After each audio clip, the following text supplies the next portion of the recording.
continuar a nossa série pensando nas cartas gerais, mais especificamente, né, nas cartas gerais.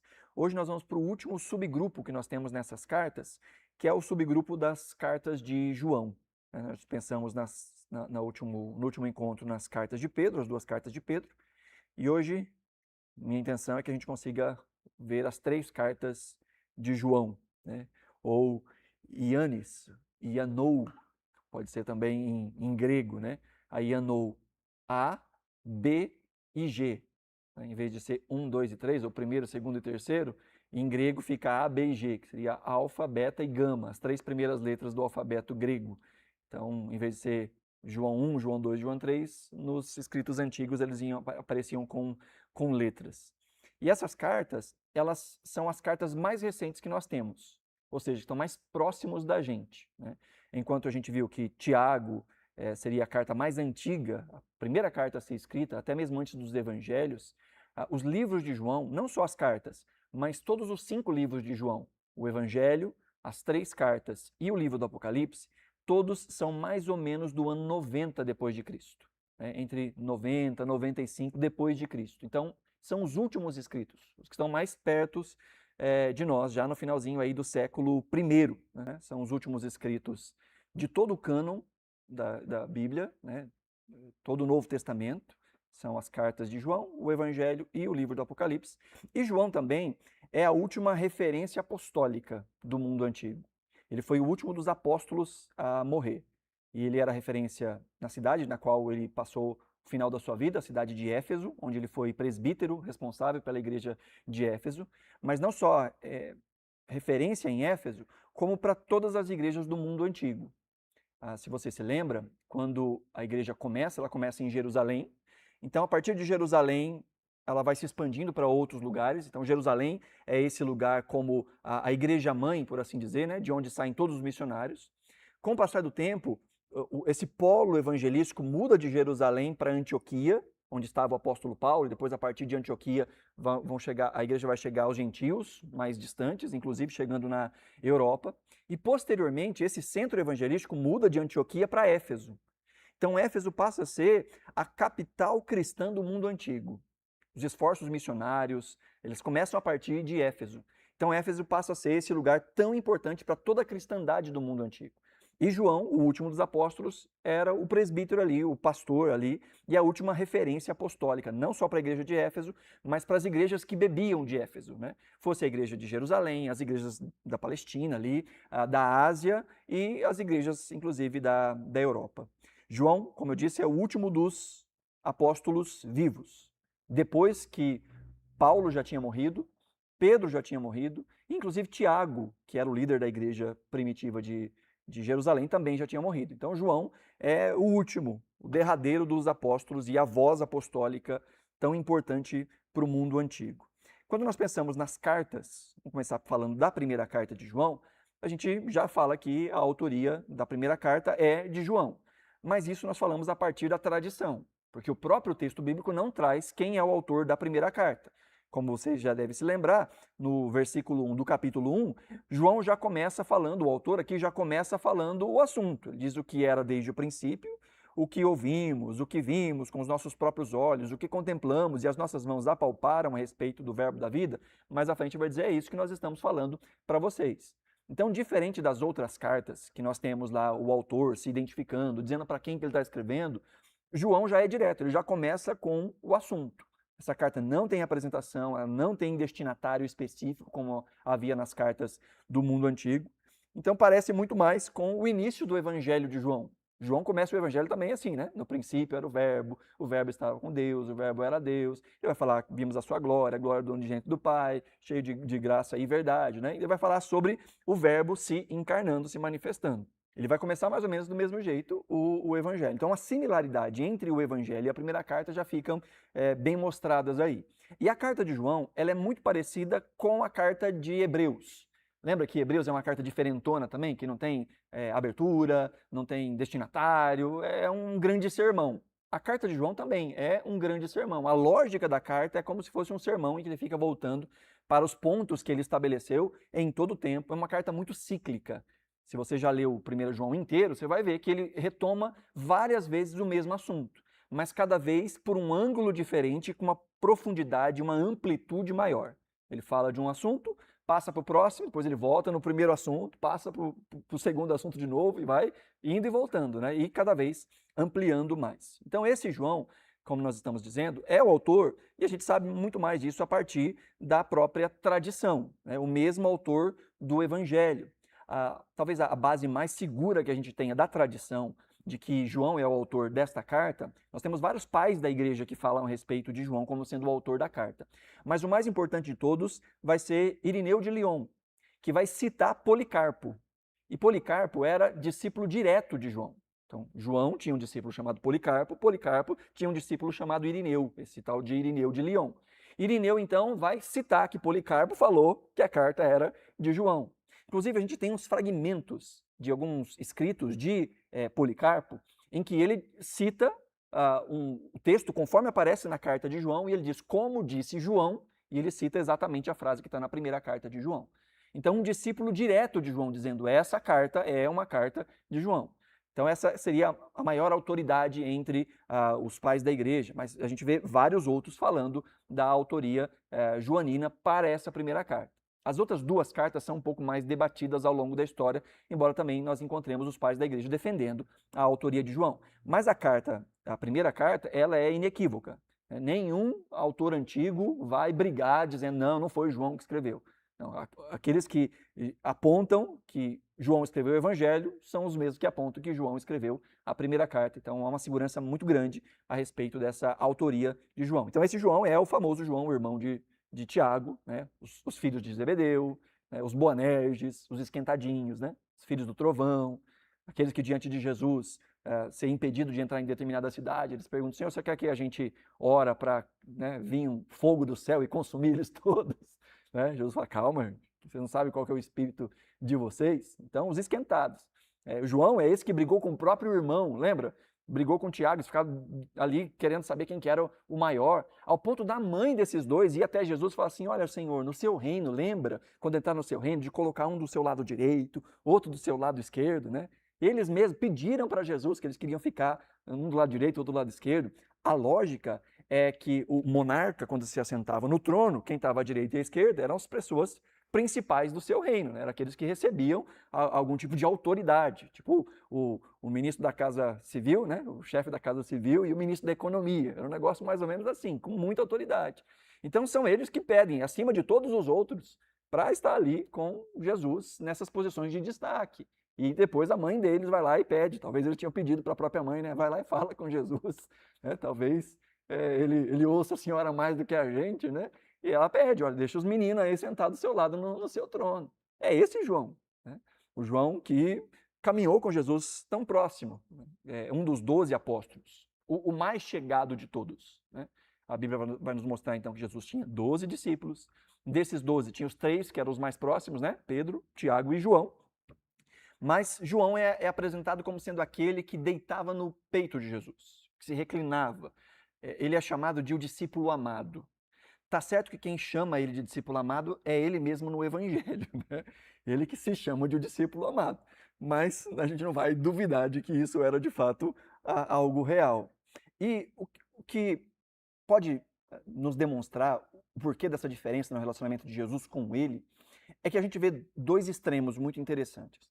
João é o último dos apóstolos a morrer e é aquele que mais viveu dentre todos os apóstolos. A estimativa é que João viveu entre 90 e 100 anos. Então foi o último. O único que não morreu martirizado. O único. Isso não significa que a vida dele foi fácil, né? Que a história, inclusive, nos conta que ele foi fervido em óleo quente e que não morreu. Por um milagre, não morreu. Então ele foi o mais velho de todos os apóstolos a permanecer.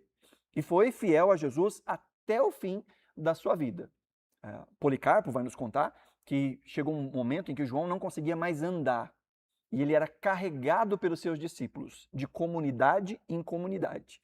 E nesses lugares ele dizia, filhinhos, amem uns aos outros. E Policarpo vai dizer que as pessoas perguntavam, mas por que você só prega isso? E ele dizia, porque esse é o mandamento do Senhor e todas as coisas se resumem nisso. Então, João, até o final da sua vida, é essa voz de pregação, e foi o mais velho dos apóstolos vivos. Por outro lado, João foi o mais novo de todos os apóstolos. Talvez você nunca tenha parado para pensar nisso, tem até alguns videozinhos recentes que falam isso, mas é muito provável que de todos os discípulos de Jesus, somente Pedro era maior de idade. Todos os outros eram adolescentes. Há um momento, inclusive, em que perguntam se Jesus vai ou não vai pagar tributos, né? E aí lembra que Jesus fala, vai Pedro, pesca um peixe e lá vai ter 2 moedas. E você paga o meu tributo e o seu tributo. Esse tributo era um tributo em relação aos adultos. Só os adultos pagavam esse tributo. E Jesus fala que só ele e Pedro tinham que pagar. Ou seja, todos os outros não eram considerados adultos nesse sentido, né? E João, aí a gente vai para alguns registros históricos, seria o mais novinho de todos eles, né? Talvez por isso uma proximidade tão grande com Jesus, de Jesus cuidar dele como se fosse um filho mais novo, né? Então por isso um cuidado tão próximo. Tanto que quando Jesus está na cruz e ele vê a sua mãe e vê João, ele diz, filho, eis a sua mãe, mãe, eis o seu filho, para que um cuidasse do outro, né? Para que João não ficasse desabrigado. Não sabemos a esse ponto onde estavam os pais de João. A Bíblia nos fala que ele era filho de Zebedeu, mas nós não temos muita informação se Zebedeu ainda era vivo. Nós vemos a mãe de João aparecendo em algumas cenas. Ela é chamada de Maria também, né? E se você pega os evangelhos, quem é que estava presente na crucificação, tem lá a mãe dos filhos de Zebedeu, né? Tá lá, aparece em um dos evangelhos. E no outro evangelho tem Maria, Maria Madalena e Salomé. Então muitos vão dizer que essa Salomé é a Maria, esposa do Zebedeu, mãe de Tiago e de João, por causa dessas inferências, né? Então a gente tem um pouco mais de informação. E aí João vai cuidar de Maria e Maria vai cuidar de João. E a história nos conta que exatamente isso aconteceu. João cuidou de Maria até a morte dela, inclusive levando ela para Éfeso, onde ela foi cuidada. E a história nos mostra exatamente isso nos pais da igreja. Então, pensar que João foi o primeiro, ou o mais novinho, e foi o último dos apóstolos, inclusive tinha até estou me lembrando aqui, tinha uma mística que falava que João nunca morreria, né? Não sei se você se lembra, tem um momento em que Jesus conta para Pedro como é que ele vai morrer, né? Ele fala ali em parábolas, que estava profetizando como é que ele morreria. E vinha passando João, e diz o texto que Pedro pergunta para Jesus, e ele? Como é que ele vai morrer? A pergunta de Pedro. E Jesus diz, o que te importa? O que você tem a ver com isso? E se eu quiser que ele fique vivo até a minha vinda? Mas o próprio João, que narra isso, diz que Jesus não estava falando que ele não morreria, né? Mas ficou essa mística no ar. Então, como João ia passando o tempo, nunca morria, foi fervido em óleo quente, não morreu, 90 anos chegando e não morria, as pessoas começaram a pensar, acho que João nunca vai morrer, né? Acho que João é eterno, né? Mas aí, essa era só uma mística, o João morreu, né? Por volta dos seus 90, 100 anos, João morreu. E ele, então, é essa última voz apostólica no mundo antigo, de quem as igrejas buscavam algum tipo de instrução, e também ele se preocupava em instruir as igrejas, principalmente no mundo em que se multiplicavam os falsos mestres, tá? Vamos ver aqui mais à frente uma coisa interessante, porque, veja, João, até em idade avançada, foi fiel ao Senhor em todas as coisas. E aí eu me lembrei de um salmo e eu preciso compartilhar esse salmo. Salmo 92, que diz que o justo florescerá como a palmeira, crescerá como o cedro do Líbano. Plantado na casa do Senhor, florescerão nos atos do nosso Deus. Olha o verso 14. Na velhice ainda darão frutos. Serão cheios de seiva e de verdor, para anunciar que o Senhor é reto. Ele é a minha rocha e nele não há injustiça. A promessa do Senhor é que aqueles que estão ligados a ele vão florescer, ainda na velhice. João, na sua meninice, foi muito próximo de Jesus, sua vida inteira passou gastando a sua vida aos pés de Jesus, e quando mais velho, ainda assim, foi frutífero. Foi aquele que abençoou muitas e muitas comunidades, mostrando para nós que não existe idade para estarmos ativos no ministério, né? Não existe idade. Ainda na velhice florescerão, e os jovens também são estes que têm a capacidade de devotar a sua vida ao Senhor. Ele começou então como o mais jovem dos apóstolos e foi o mais velho dos apóstolos também a florescer, né? Então a primeira carta, ela tem como destinatário um público também desconhecido. Novamente a gente tem que apelar para a tradição, que vai dizer que ele está escrevendo para a região de Éfeso, na Ásia Menor, a tradição vai dizer isso, inclusive o local onde ele foi presbítero durante muito tempo. Mas, de novo, pensando em Éfeso como sendo este lugar onde todas as outras igrejas bebiam da teologia de Éfeso, né? Éfeso como sendo essa capital missionária agora, onde todas as igrejas vinham buscar o seu suprimento. Não é à toa que a Bíblia fala tanto, e as cartas falam tanto com essa região da Ásia Menor, inclusive com a região de Éfeso como esse centro do mundo cristão. O contexto é da infiltração dos falsos mestres. Você já parou para pensar que metade do Novo Testamento, talvez mais da metade do Novo Testamento, tratam dessa questão dos falsos mestres? As cartas de Paulo, as cartas de Pedro, as cartas de João, a carta de Judas, tratam muito a respeito de falsos mestres. Por que será? Será que era um assunto importante a se trazer?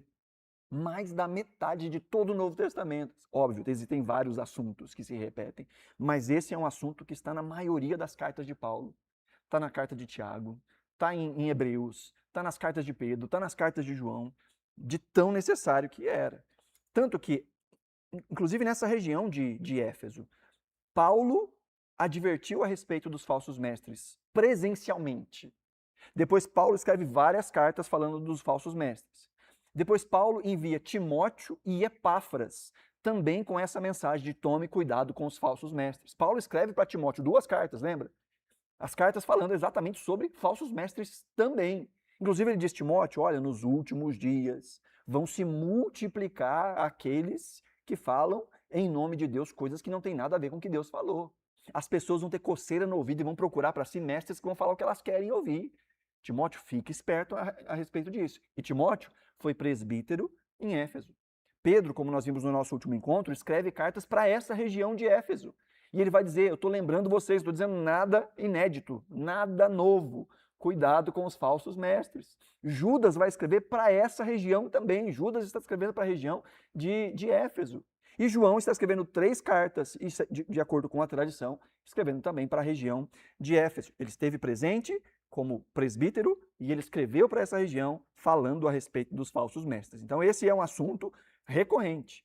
Tanto que o próprio Paulo, lá em Atos capítulo 20, vai falar a respeito disso.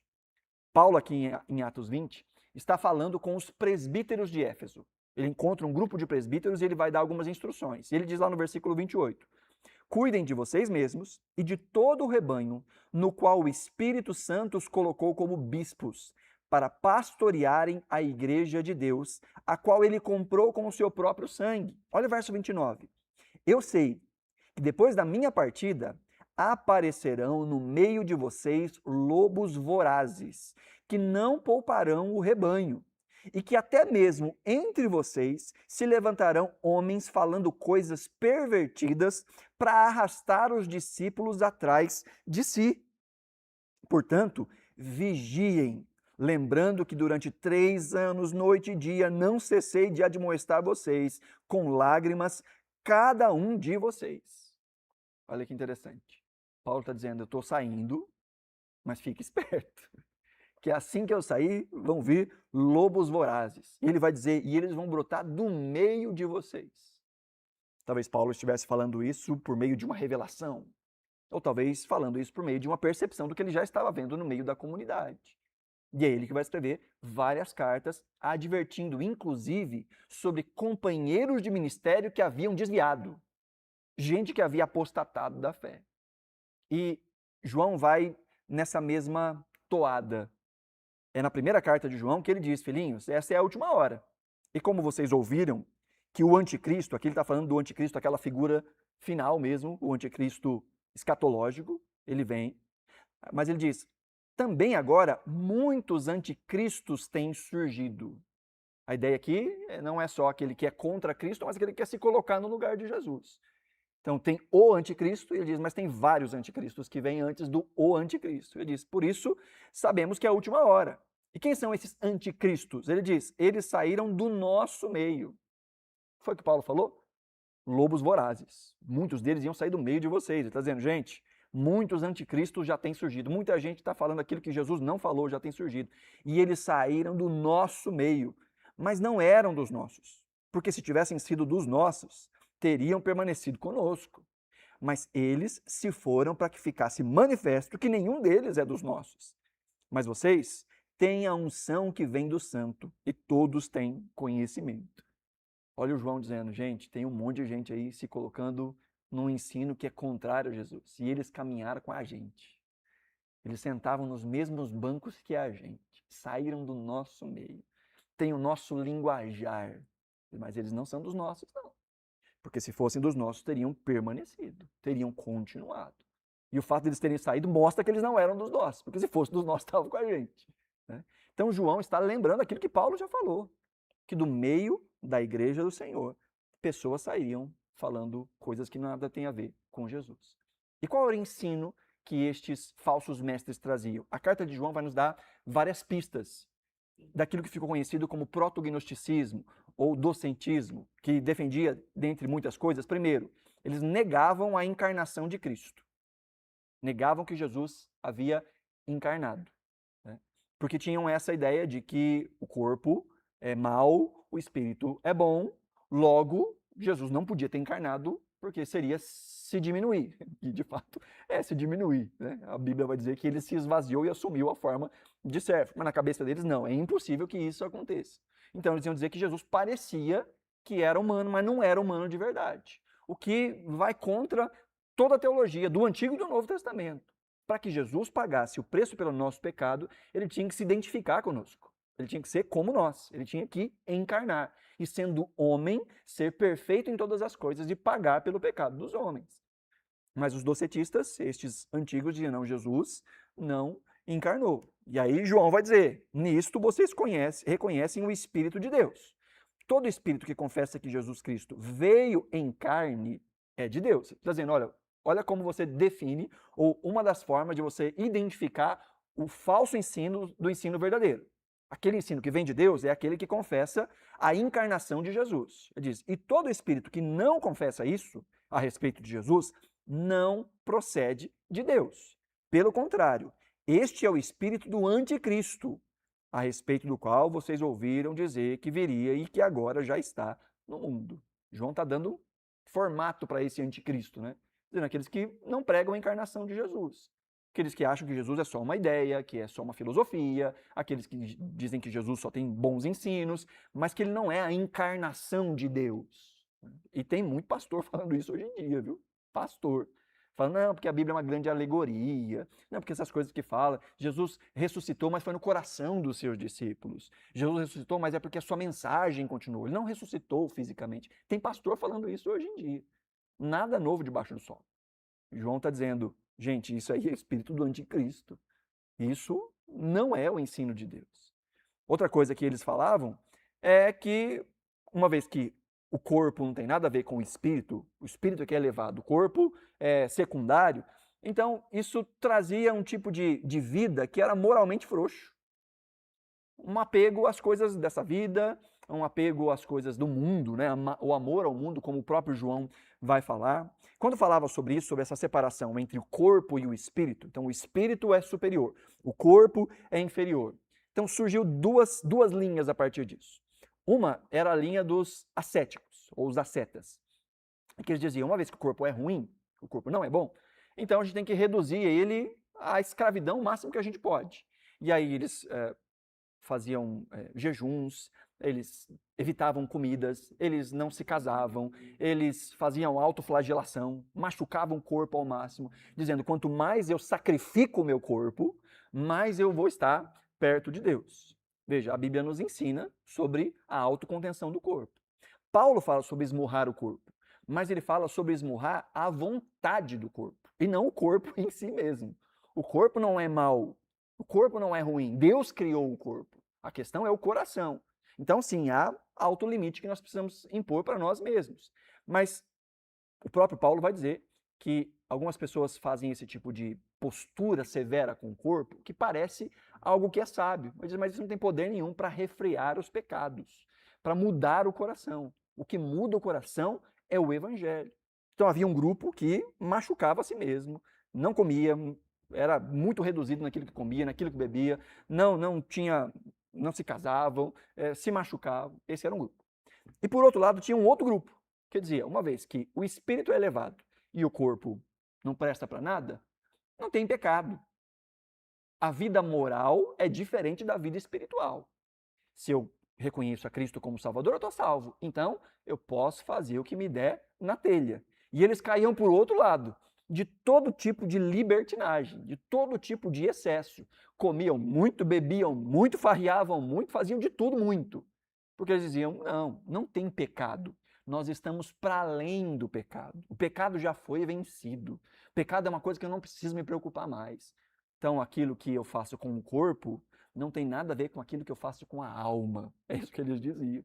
Então, João vai combater exatamente isso, quando ele diz lá em 1 João capítulo 1, os versos 8 a 10, se dissermos que nós não temos pecado nenhum, a nós mesmos nós enganamos, e a verdade não está em nós. E no verso 10 ele diz, se dissermos que não cometemos pecado, fazemos dele, de Deus, um mentiroso, e a sua palavra não está em nós. No capítulo 3, João vai dizer que pecado é transgredir a lei, é não obedecer a Deus. No capítulo 5, no verso 3, ele vai dizer que nisso consiste o amor a Deus, que guardemos os seus mandamentos, obedecer aos mandamentos do Senhor.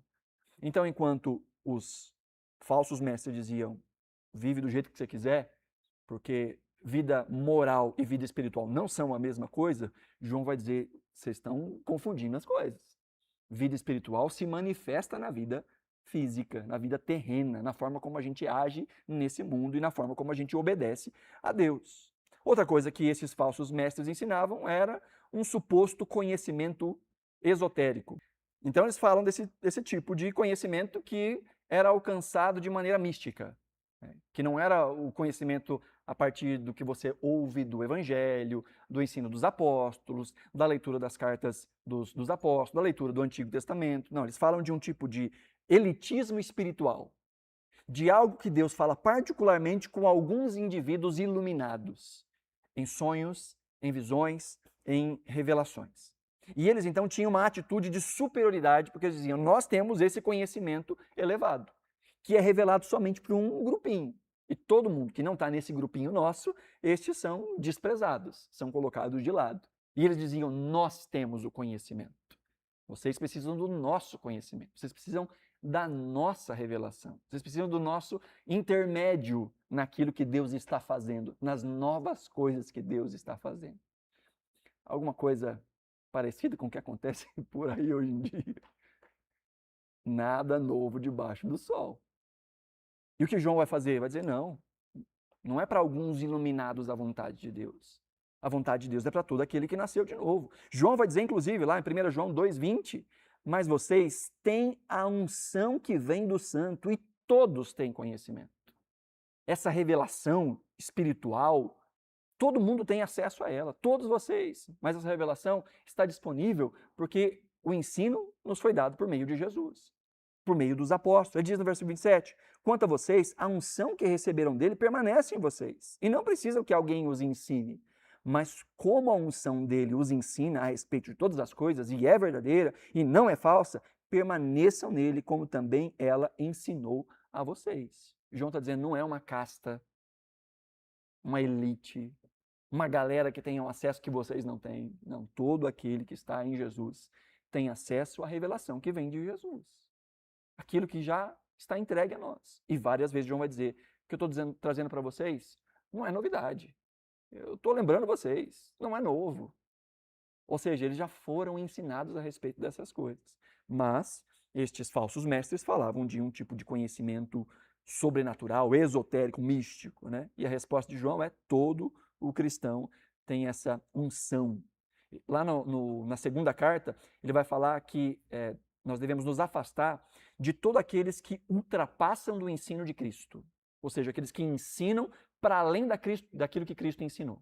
de se afaste dessas pessoas. Estes, ele vai dizer na segunda carta, tem o espírito do anticristo. A mesma ideia que ele fala na primeira carta, ele fala na segunda. De gente que nega a encarnação de Jesus e de gente que ultrapassa o ensino de Jesus, que vai além daquilo que Jesus ensinou. E qual era o reflexo, então, desses ensinamentos? Qual era o resultado na igreja? Uma tendência ao mundanismo, a igreja entrando nessa farra de vamos viver de qualquer jeito, já que nós já somos tudo salvo mesmo, né? Uma falta de amor fraterno e a falta de certeza sobre a salvação. Então, se só alguns que estão elevados no conhecimento sabem as coisas disso, será que a gente é salvo mesmo? Então é isso que João vai combater na sua carta, com base em todo esse contexto, tudo isso que os falsos mestres ensinavam. Então João vai mostrar na sua carta vários propósitos, né? Até aqui nós temos visto alguns propósitos das cartas. A carta de João tem vários propósitos. Em primeiro lugar, João mostra que o seu propósito ao escrever é promover uma comunhão genuína, baseada na verdade, no ensino verdadeiro. É isso que ele fala no início da carta, dizendo no versículo 3, né? O que vimos e ouvimos, anunciamos também a vocês, para que também vocês tenham comunhão conosco. Ora, a nossa comunhão é com o Pai e com o seu Filho Jesus Cristo. E escrevemos essas coisas para que a nossa alegria seja completa. Então ele está dizendo aqui o propósito ao escrever a carta. Diz para que a gente tenha comunhão. Vocês tenham comunhão com a gente, os apóstolos, o ensino dos apóstolos, né, aquilo que é ortodoxo. Ele diz, e isso tudo está em base com a comunhão que a gente tem com o Pai. Que a gente está passando é aquilo que a gente recebeu de Jesus. A palavra aqui, comunhão, é a famosa palavrinha koinonia, né, que fala de participação, de desenvolver uma mesma mentalidade, de equalizar as mesmas visões, né, de uma fé que seja junta, unida, né, é uma amálgama, que a gente pense igual, a gente tenha visões semelhantes a respeito dessas coisas. Então, João tem como propósito uma comunhão verdadeira, comunhão entre a igreja na centralidade da fé. Em segundo lugar, vencer o pecado e a culpa. É isso que ele diz no capítulo 2, no verso 1. Ele diz, meus filhinhos, escreva estas coisas para que vocês não pequem. Mas se alguém pecar, temos um advogado junto ao Pai, Jesus Cristo, o justo. Então ele está escrevendo para que a gente possa reconhecer, ou estes irmãos, em primeiro lugar, possam reconhecer que o pecado existe e que a gente pode participar do pecado. Então a gente deve confessar isso que ele diz no capítulo 1, confessamos os nossos pecados, reconhecemos os nossos pecados e somos perdoados pelos pecados, mas ao mesmo tempo para que a gente não seja consumido pela culpa. Se alguém pecar, que a gente possa lembrar que nós temos um advogado junto ao Pai, que é Jesus. Então é não ser indiferente em relação ao pecado, mas também não ser consumido de maneira sobremaneira, sobre o pecado, pela culpa, ao ponto de estagnar na fé, ao ponto de questionar a salvação, ao ponto de abandonar a Cristo, achando que não tem salvação para nós diante dos nossos pecados. Então ele equilibra as duas coisas.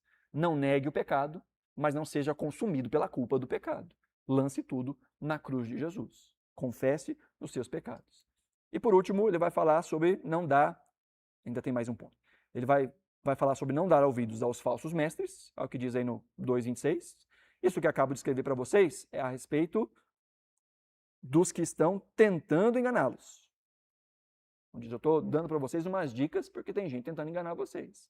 E agora sim, por último, para que tenhamos certeza da salvação, ou para que esses leitores tenham certeza da salvação. Ele diz essas coisas, escrevi a vocês que creem no nome do Filho de Deus, para que saibam que têm a vida eterna. Ou seja, um grande resumo de tudo, né? Falando que aquilo que ele escreve são testes para uma verdadeira fé, uma fé que não é fake, né? Uma fé que é verdadeira em meio a um mundo de mentalidades fake, né? A saúde da nossa fé aqui. Alguns vão chamar de os critérios para a salvação, que são expostos aqui nessa carta. Outros vão dizer que são os critérios para a comunhão. Comunhão com Deus e a comunhão com os outros, aquilo que João está trazendo aqui. A título de resumo, é uma carta, como eu disse, muito diferentona, né? Ela tem uma introdução e uma conclusão, e no meio são esses assuntos que vão sendo repetidos. Amor, obediência e verdade. Verdade no sentido de doutrina, de ensino, né? E ele vai voltando sempre para esses assuntos. Ele fala do amor, depois ele fala de obedecer, depois ele fala de a verdade, aí ele volta no amor, e cada vez ele vai ampliando mais o escopo desse ensinamento. Na introdução, como a gente viu, muito parecida com o início do Evangelho de João, falando a respeito da encarnação de Jesus, de que este autor ele é testemunha ocular, tocamos, vimos, ouvimos, né? E aí, a partir de então, ele vai fazer esse movimento em torno de dois grandes temas. O primeiro tema é Deus é luz. Então, ele vai falar muito a respeito de andar na luz, sobre estar com uma vida de santidade, vai falar que a presença do pecado é incompatível com a própria natureza de Deus, então a gente tem que buscar viver uma vida de santidade, vai falar sobre a doutrina correta, sobre vencer os falsos mestres, e depois também ele vai falar que Deus é amor. Então ele fala, Deus é luz e Deus é amor. E com base nessas duas coisas, como é que a gente vive? E a gente vive buscando conhecer de maneira correta, reconhecer o que é falso e obedecer amando. Amar e obedecer. Ele vai concentrar as duas coisas juntas. A obediência aos mandamentos, que está diretamente ligada ao mandamento de amar o outro de maneira fraternal. Então, aí do capítulo 3 em diante, ele vai falar muito. Antes também ele já fala sobre amor, mas do capítulo 3 em diante ele vai falar muito sobre a prática do amor, sobre a comunhão entre os irmãos, sobre o amor fraternal, sobre o privilégio de nós sermos filhos de Deus, então o privilégio da filiação. Vai dar aí alguns pontos para poder discernir dentro da comunidade da fé o que são as influências divinas e o que são as influências satânicas no ensino dentro das congregações, isso no capítulo 4. E, por último, vai falar a respeito do amor de Jesus, o amor sacrificial de Jesus, como sendo o modelo para o nosso amor. Vai falar que o amor de Jesus, de entrega, é o mesmo amor que nós precisamos ter uns para com os outros. E vai dizer que o amor a Deus, ou que amar a Deus, é necessariamente guardar os seus mandamentos, obedecer aos seus mandamentos. E termina então falando aí no capítulo 5, os versos 18 a 20, dando uma despedida aí, e mostrando o que é que a gente sabe. Ele faz um resumão final.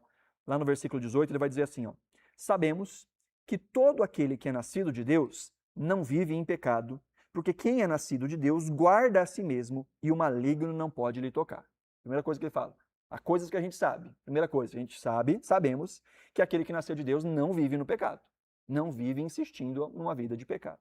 Verso 19 ele diz, segundo, sabemos que somos de Deus e que o mundo inteiro jaz no maligno. Segunda coisa que a gente sabe, existe pecado no mundo e esse mundo é contrário a Deus. Então a gente sabe que quem nasceu de novo não vive no pecado.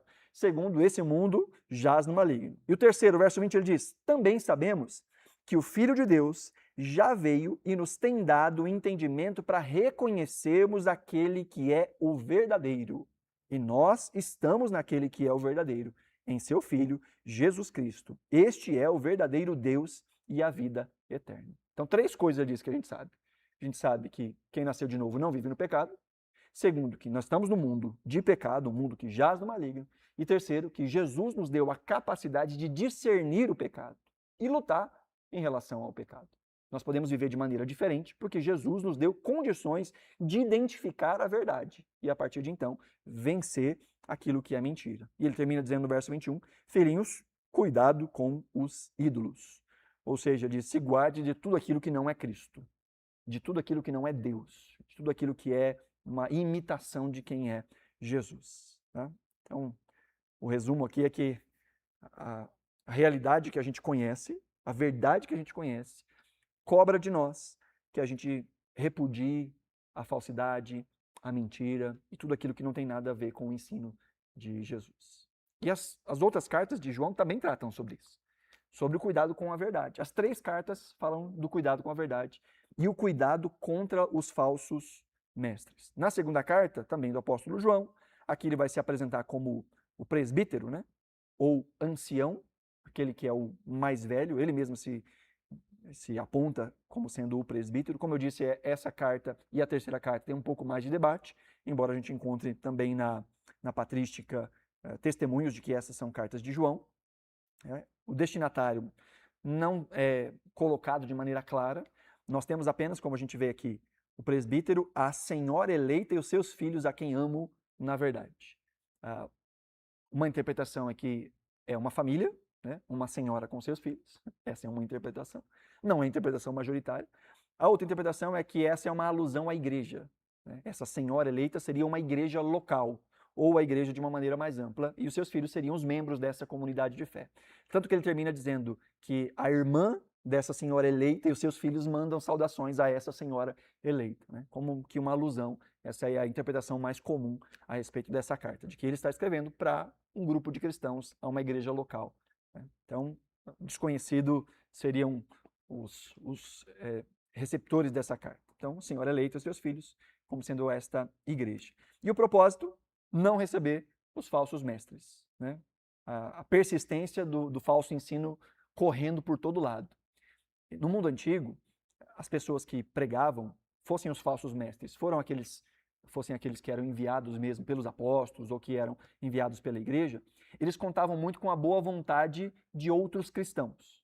Então eles iam até um determinado lugar, chegavam ali e pediam pouso. Isso era muito comum também na cultura judaica, né? Entre os seus compatriotas, um judeu chegava numa cidade que tinha um outro judeu, era automático ele se convidar para dormir na casa do outro, ou o outro convidar para ele dormir ali, ser um ponto de parada, né? Isso também continuou na igreja primitiva. Os cristãos tinham muito isso, ao ponto de que a própria igreja foi regulando isso. Tem um documento antigo que é chamado de Didaquê, que é o ensino dos apóstolos, que inclusive regula isso. Diz que se um pregador fosse até a casa de um cristão e ficasse ali 3 dias, que ele era um falso pregador. Ele não podia ficar 3 dias ali. Se ele ficasse pedindo dinheiro, então, também ele era rejeitado como um pregador verdadeiro. A partir do 3º dia, põe para trabalhar. A Didaquê dizia isso, é um falso, não deixa isso não. E não dê dinheiro para ele. Dê só o que é suficiente para que ele possa comer, se sustentar ali e que ele consiga chegar no seu próximo destino. Tamanho era a quantidade de pessoas que, em nome do evangelismo, viviam à custa dos outros. Iam de cidade em cidade, vivendo na casa de outras pessoas, comendo e não pregando o evangelho. E acontecia isso com aproveitadores, com verdadeiros discípulos, aqueles que iam pregar mesmo, aproveitavam esses lugares para poder estabelecer a sua base e então pregar, e tinham os falsos profetas, os falsos mestres. A segunda carta de João é exatamente para não receber os falsos mestres.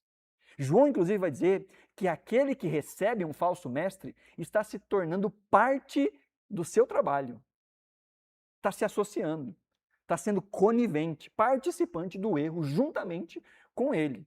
Então, uma carta muito pequena, 13 versículos, uma introdução, né? Vamos abrir, a gente tem um tempinho aí, vamos abrir a segunda carta de João. Carta tão curtinha que ajuda a gente a ver esses movimentos, né? Segunda carta de João, 13 versículos.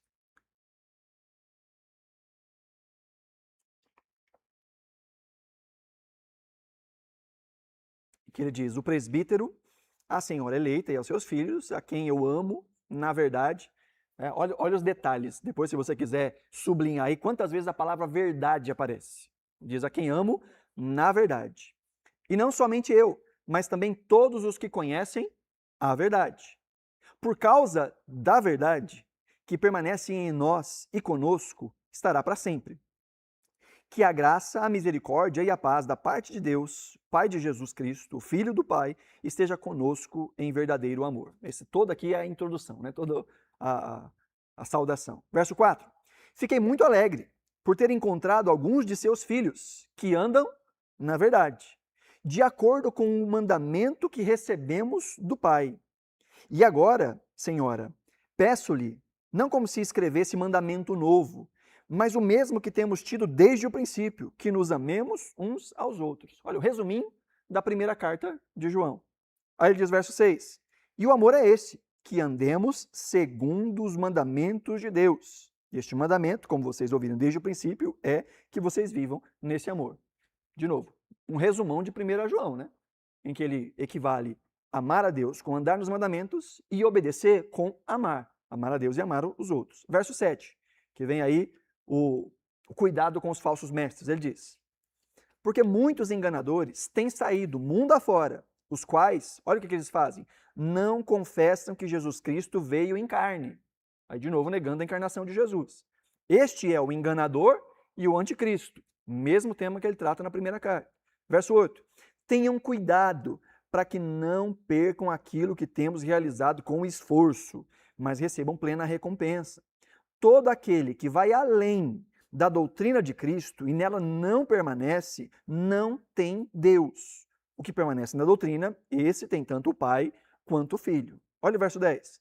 Se alguém for até vocês e não levar esta doutrina, não recebam em casa, nem lhe deem as boas-vindas. Porque aquele que lhes dá boas-vindas se faz cúmplices das suas obras más. Ele diz, não é para nem cumprimentar gente que prega um evangelho errado. Não é nem para seguir no Instagram. Não dá ibope. Não olha, não vê. Porque se você fizer isso, se você receber, você está sendo cúmplice das suas más obras. Olha que coisa bruta, né, que João está dizendo. Aí ele termina dizendo no verso 12. Ainda tinha muitas coisas a lhes escrever, mas não quis fazê-lo com papel e tinta, pois espero ir visitá-los e conversaremos pessoalmente para que a nossa alegria seja completa. Os filhos da sua irmã eleita mandam saudações. Então ele termina aí dizendo, ó, tem mais coisa que eu quero falar, mas eu não vou mandar pela internet não, né? Não vou mandar pelo zap não. Espero que quando a gente se encontrar, a gente conversa a respeito disso. Então a carta, muito simples, né? Ele fala para se manter na verdade, se alegra com a verdade. Aí ele fala sobre cuidado com os falsos mestres e termina aí com essa despedida, dizendo que gostaria de falar outras coisas pessoalmente. A terceira carta, também muito curtinha, o autor João, e o destinatário é bem mais definido aqui. Essa é a carta mais pessoal das cartas de João. Das 3 cartas, ela tem um destinatário muito específico, um homem chamado Gaio. Né? Terceira de João, capítulo 1, verso 1, diz, o presbítero, novamente, ao amado Gaio, a quem amo na verdade. Está com a Bíblia aberta aí? Olha aí, terceira de João. A gente vai pensar aqui no propósito, que é encorajar esse jovem ao ministério da hospitalidade. Olha só que interessante. Na segunda carta ele diz, não recebam os falsos mestres. Na terceira carta, a tônica dele é outra. Ele diz, recebam os mestres verdadeiros. Sejam hospitaleiros, ajudem os missionários. E ele vai falar aqui a respeito de um outro presbítero chamado Diótrefes, que não recebia, que era um orgulhoso, que queria ser o bambambam, o líder supremo, que ele não recebia os missionários e excomungava da igreja quem recebia. E João diz para Gaio, não copie o exemplo de Diótrefes. Né? Então vamos lá, verso 1 aí da terceira carta. Ele diz, o presbítero, o amado Gaio, a quem eu amo, aí de novo, na verdade. Amado, peço a Deus que tudo corra bem com você e que esteja com boa saúde, assim como vai bem a sua alma. Pois fiquei muito alegre quando os irmãos vieram e deram testemunho de que você é fiel à verdade e vive de acordo com a verdade. Não tenho maior alegria do que esta, de ouvir que os meus filhos vivem de acordo com a verdade. Parece que esse negócio de verdade é muito importante para o João, né? Nas 3 cartas. Então, na primeira parte, ele faz essa saudação gigante aí ao Gaio, dizendo que ele está muito feliz com o desempenho dele. Verso 5. Amado, você tem sido fiel no que faz pelos irmãos, mesmo quando são estrangeiros. Estes deram testemunho diante da igreja do amor que você tem. Você fará bem encaminhando-os em sua jornada de um modo que agrada a Deus, pois foi por causa do nome que eles saíram, sem receber nada dos gentios. Portanto, devemos acolher esses irmãos para que nos tornemos cooperadores com eles na proclamação da verdade. A mesma lógica da segunda carta, lembra? Na segunda carta ele diz, se você dá boas-vindas para o falso mestre, você está sendo cúmplice da obra dele. Agora ele diz, verso 8, que quando nós acolhemos, ajudamos aqueles que estão proclamando a verdade, ele diz, nós somos cooperadores com eles na proclamação da verdade. Nós nos tornamos participantes da obra do ministério. Essa é a lógica missionária. Alguns são chamados para ir para além do seu CEP, para ir para longe. Mas não são só esses que estão levando a verdade. Aqueles que os sustentam, aqueles que os mantêm. Tem a famosa frase, né? Que missões se faz com os pés daqueles que vão, com os joelhos daqueles que oram e com as mãos daqueles que contribuem. E é exatamente isso. Quando nós damos sustento àqueles que estão levando o evangelho, seja por meio de ofertas missionárias, seja mantendo de alguma forma, nós estamos sendo participantes desse processo evangelístico. Somos cooperadores. quando abençoamos a nossa comunidade de fé, a proclamação do evangelho que acontece por meio da comunidade de fé, tem também a nossa participação. É um ato espiritual. Quando de alguma forma sustentamos, potencializamos, ajudamos aqueles que estão proclamando o evangelho. João está dizendo, aqueles que acolhem os irmãos, e era assim que era feito no mundo antigo. A pessoa vinha ali para evangelizar na cidade, onde é que vai ficar? No hotel? Não, fica na casa dos irmãos. É sustentado pelos irmãos enquanto está ali pregando. Ele diz, quando você faz isso, está dizendo, nós nos tornamos cooperadores com eles na proclamação do evangelho. Então ele elogia aí o trabalho de Gaio. Aí no verso 9 ele vai começar a repreender a postura do Diótrefes e dizer, olha, não copia ele não. Verso 9, escrevi algumas palavras à igreja, mas Diótrefes, que gosta de exercer a primazia entre eles, não nos dá acolhida. Por isso, quando eu for aí, farei com que ele se lembre das obras que ele pratica, proferindo contra nós palavras caluniosas. E não satisfeito com isso, ele não recebe os irmãos e impede os que querem recebê-los e os expulsa da igreja. Olha só que mequetrefe esse Diótrefes, né? Não recebeu a palavra de João, não recebeu os missionários enviados pela igreja e ainda se descobrem na igreja que tem alguém recebendo, ele expulsa esse povo da igreja. Verso 10, João diz, olha, se eu for aí, eu vou ter uma boa conversa com Diótrefes. Porque ele quer exercer a primazia, ele quer ser o chefe, ele quer ser o bonzão. Né? Verso 11 ele diz, amado, não imite o que é mal, e sim o que é bom. Quem pratica o bem procede de Deus. Quem pratica o mal jamais viu a Deus. Ele não fala só de mau exemplo, ele fala também de bom exemplo aí no versículo 12. Ele diz, quanto a Demétrio, todos dão bom testemunho dele, até a própria verdade. E nós também damos testemunho. E você sabe que o nosso testemunho é verdadeiro. Enquanto ele diz, Gaio não copia Diótrefes, ele diz, olha, tem o Demétrio. Demétrio é um cara bom. Talvez esse Demétrio fosse, inclusive, um daqueles que João enviou, né? Que a igreja enviou como um mensageiro, que não foi recebido. Ele diz, olha, você recebeu. O Gaio recebeu vários, mesmo correndo o risco de ser expulso da igreja pelo Diótrefes. Né? Aí ele termina no versículo 13 dizendo, muitas coisas tinha para lhe escrever, mas não quis fazê-lo com tinta e pena, pois espero vê-lo em breve. Então, conversaremos pessoalmente. A paz esteja com você. Os amigos mandam saudações. Dê saudações aos amigos um por um. Então ele termina aí com as saudações finais, dizendo que espera vê-los. Né? Então, duas cartinhas pequenininhas, tratando basicamente da mesma coisa. Evite o falso ensino. Se mantenha longe do falso ensino. E faça o que tiver ao seu alcance para produzir o bom ensino, para dar sustento àqueles que pregam a palavra e que ensinam de verdade. Seja hospitaleiro naquilo que cabe a você. E tudo isso aponta também para a primeira carta, né? A importância de se manter na verdade e não no falso ensino. Que essa verdade aponta que nós devemos caminhar na luz, Deus é luz, e obedecer a Deus é caminhar na luz. E essa obediência envolve amar não só a Deus, mas amar as pessoas, amar o próximo, amar os irmãos, principalmente aqueles da comunidade da fé. Assim nós estaremos vivendo a verdade do Evangelho. Amém? Então, a título de aplicação, que a gente vê nessas três cartas, ser frutífero pode acontecer em qualquer etapa da vida. Né? Seja na adolescência, na juventude, na vida adulta, até mesmo na vida mais experiente. João foi até o último segundo da sua vida, foi fiel ao Senhor. Ele era carregado para as comunidades de fé. Não conseguia nem andar mais, mas era frutífero.